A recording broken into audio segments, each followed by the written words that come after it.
Welcome to Doc Talk, a weekly podcast featuring Monument Health physicians addressing medical topics. Tune into your health with Monument Health.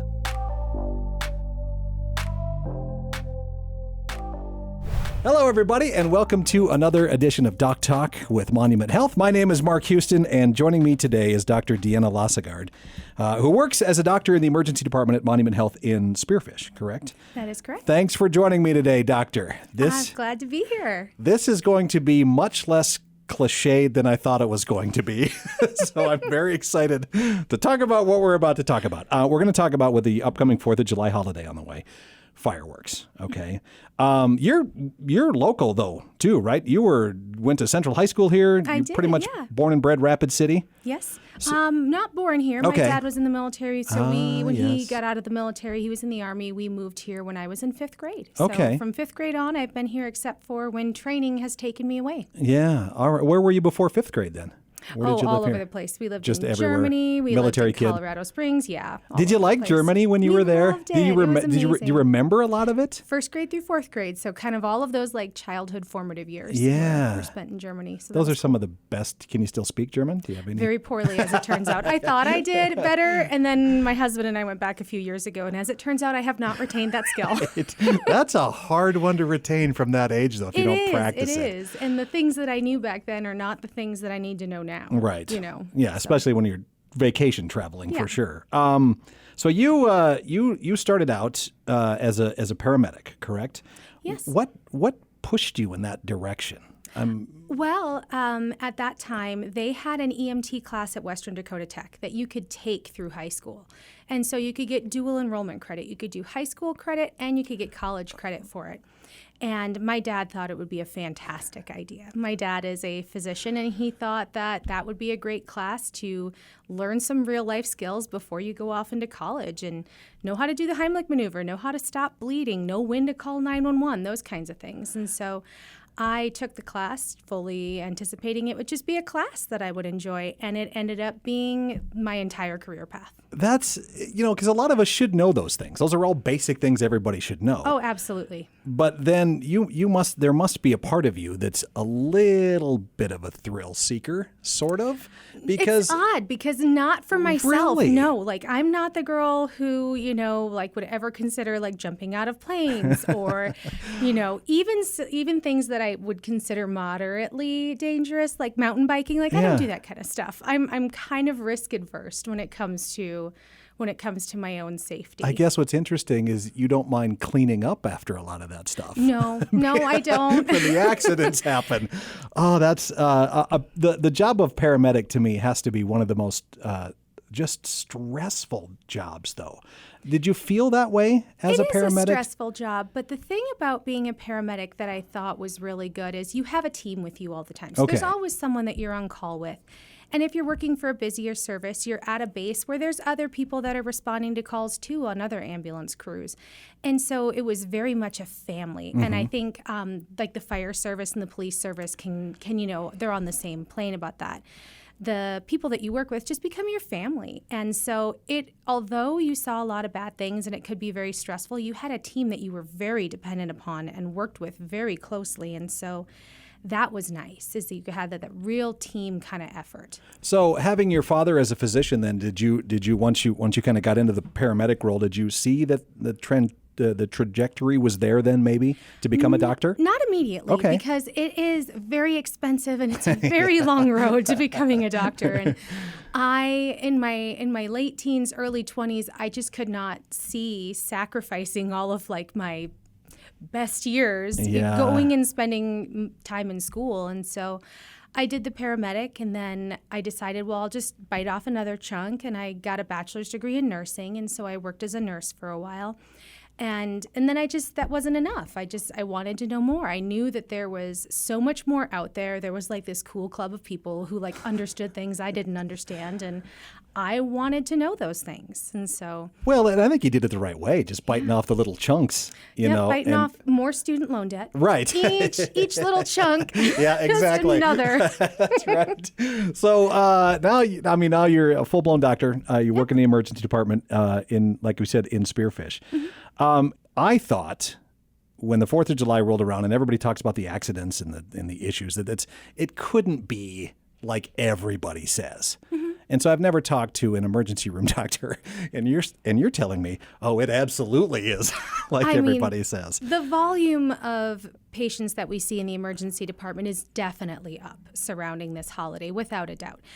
Are we dragging people out in body bags? No, like of course this, not. This is not that kind of situation. But we definitely see way more burns, especially leading up to the 4th of July and the 4th of July. And we see a lot, like all of our fireworks injuries essentially happen within that week period of time. Every once in a while, somebody gets a hold of a firework on in February. Well, we can do them on New Year's now too. So do you see some then maybe come in as well? We don't see near as many on New Year's as we see on the 4th it's too of cold July. to be outside to do any of that stuff around New Year's. That's probably true. Most of them don't want to.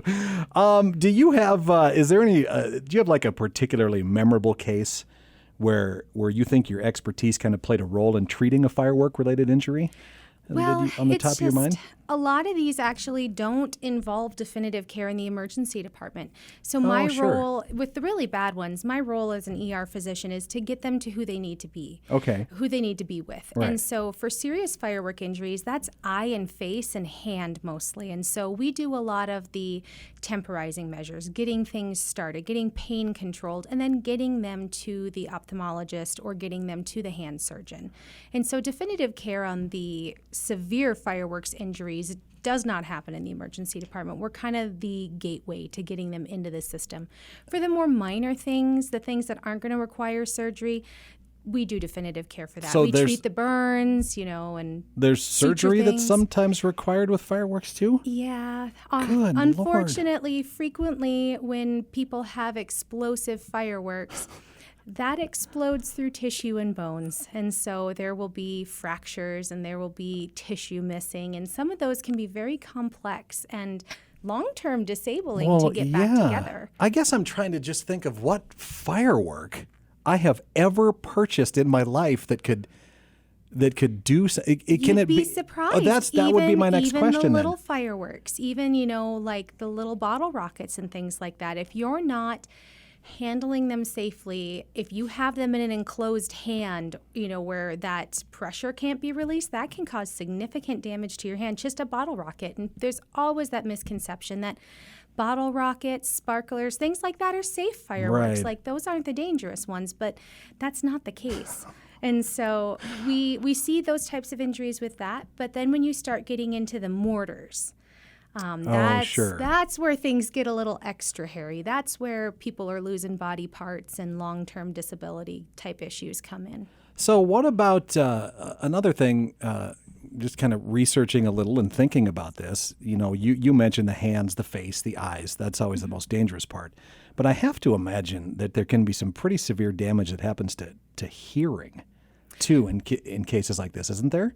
You can get perforated eardrums. That's only from like the bigger stuff. Right. And generally that can be fixed. Okay. That's a pretty minor slice of the pie of the things that happen with fireworks. Burns and fractures kind of being the biggest. Eye injuries kind of being like the next slice. Leg injuries, sometimes people step on things that are still hot or something shoots them in the leg. And then a ways down that list is where you get to like ear problems. Okay.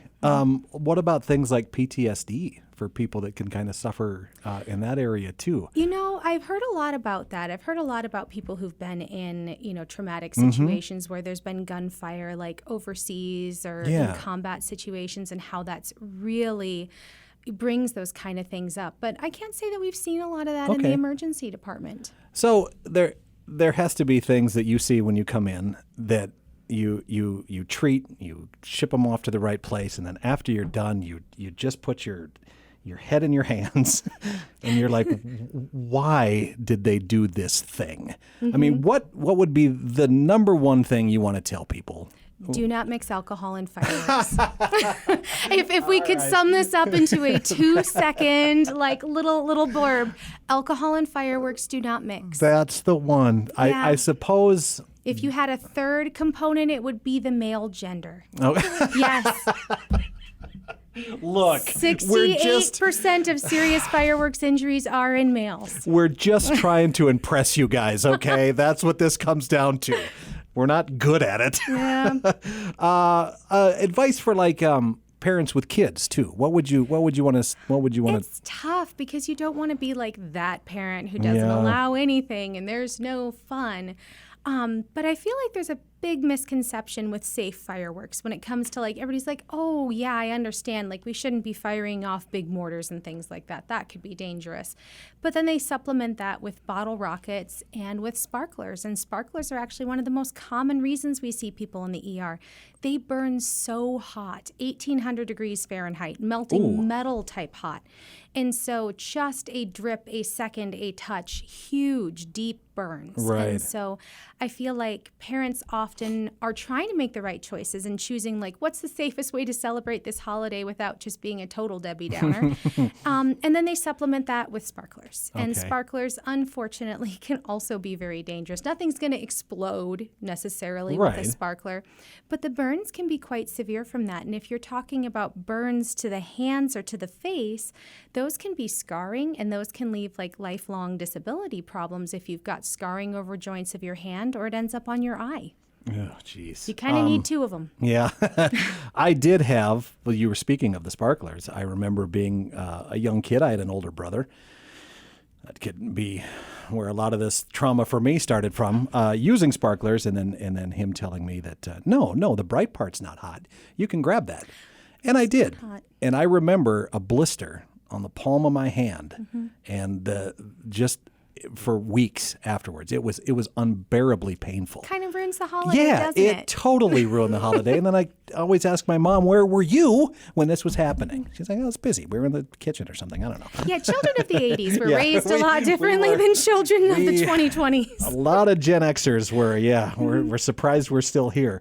Well, of course, it is in a way cliche to say that you need to be safe around fireworks. Absolutely. But it's comforting to know that there are doctors like you that will be working over that holiday to make sure everybody's taken care of. And I the advice you've given here is again pretty common sense stuff. But I would love to talk with you again sometime about the rest of this stuff that you deal with. Just come ruin some other holiday and some other wholesome activity for you. We could talk about trampolines and bicycles without helmets. Yes, I would love to talk about all of that kind of safety stuff. Any kind of fun activity you have, I can come right on that parade for you. But honestly, you are not ruining it because I don't think that people, I don't think they take it seriously enough. And then when they hear from somebody like you that sees the absolute worst parts of when these accidents happen, that might click with them a little bit better, so. Yeah, my overall recommendation is when it comes to fireworks is it's best left to the pros. Go watch the professional displays. We are so lucky in the Black Hills area that we have so many of them that you can get to and go to, and they're fun and they're wholesome and they're safe. And so I think that's probably the best alternative. The next best alternative is like silly string and glow sticks and the little sparkle wands and things like that. Well, now you can get silly string right in your eye, doctor. You could, but it is much less damaging than a bottle rocket in the eye. Have you ever been injured by fireworks? Were you ever injured? I have not ever been injured by fireworks. Good but job. like we said, I'm kind of risk adverse. Okay. Well, but your husband though. Oh, my husband, he's done a lot of dumb things. Yeah, he was of the era of sparkler bombs, which is complete. Don't do that. All right. Messing with the fireworks, reassembling the fireworks, making your own fireworks, that is really a recipe for disaster. Well, he and I could hang out then. That'd be fun. Right, he sounds like a fun guy, actually. Make sure one of you has fingers enough to dial 911. Okay, great. Dr. Deanna Lassegard, an emergency room doctor from Monument Health in Spearfish. Thank you very much for talking with us. My pleasure.